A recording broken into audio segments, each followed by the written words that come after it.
এই সরকারের কাছে এদেশের জনগণের সবচেয়ে বড় দাবি ছিল তারা অগ্রাধিকার ভিত্তিতে পতিত স্বৈরাচার ফ্যাসিবাদের সেই লোকগুলো যারা জাতির উপরে জুলুম করেছে, নির্যাতন করেছে, মা বোনের ইজ্জত লুট করেছে, মানুষ খুন করেছে, শিশু হত্যা করেছে, তাদের বিচার দ্রুত করা হবে।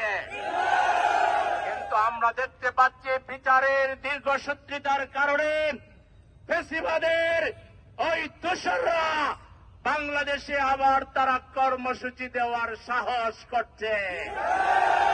আমরা সরকারকে বলবো, আপনাদের কার্যক্রমে আরো গতি এনে অনতিবিলম্বে ওই ফ্যাসিবাদকে দমন করার জন্য শেখ হাসিনা সহ তার দোসরদেরকে বিচারের মুখোমুখি করুন, তাদের ফাঁসির ব্যবস্থা করুন।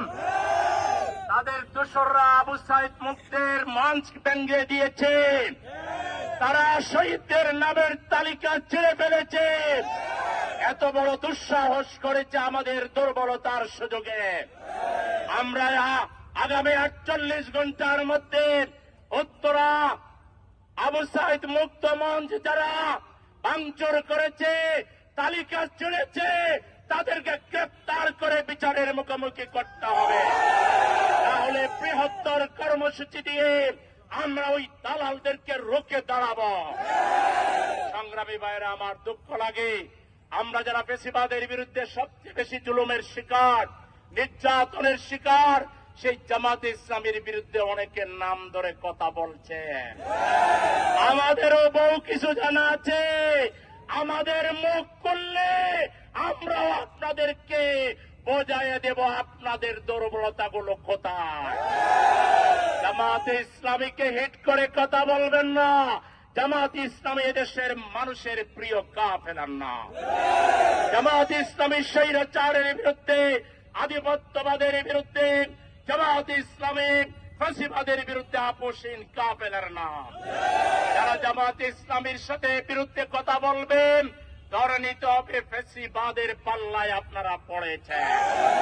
আপনাদের পরিণতি ফ্যাসিবাদের পরিণতির মতোই হবে। সুতরাং আসুন, পারস্পরিক কাদা চোড়াচড়ি না করে ফ্যাসিবাদের বিরুদ্ধে, স্বৈরাচারের বিরুদ্ধে আমাদের ঐক্যকে আরো সুদৃঢ় করি। ঐক্যবদ্ধভাবে একটা ইনক্লুসিভ বাংলাদেশ আমরা প্রতিষ্ঠা করি। আপনারা আগে ভয় পেয়ে গেছেন জামাতে ইসলামীকে, ভয় পাবেন না। আমরা ক্ষমতায় গেলে সবাইকে নিয়েই দেশ চালাবো ইনশাআল্লাহ। সুতরাং আবল তাবল না বকে ঐক্যবদ্ধভাবে আসুন আমরা দেশ গড়ার রাজনীতি করি। সবাইকে সেই দিকে উদাত্ত আহ্বান জানিয়ে, সবাইকে সংগ্রামী সালাম জানিয়ে আজকে আমাদের বিক্ষোভ মিছিল এখানেই সমাপ্ত ঘোষণা করছি।